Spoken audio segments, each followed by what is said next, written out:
പുരുഷനായി കൊണ്ട് നാഥൻോർമ്മയിൽ ലയിച്ചു ലാ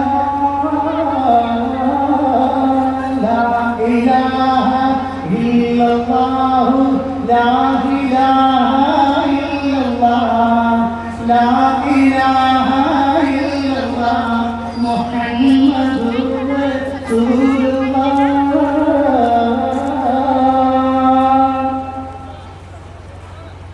എന്റെ കാഴ്ച എന്റെ കേൾവി ഈ ഗുണങ്ങൾ ആരതാ, എന്റെ ബുദ്ധി എന്റെ ശക്തി മുഴുവനും മാറ്റുള്ളതാ, എന്റെ ജീവൻ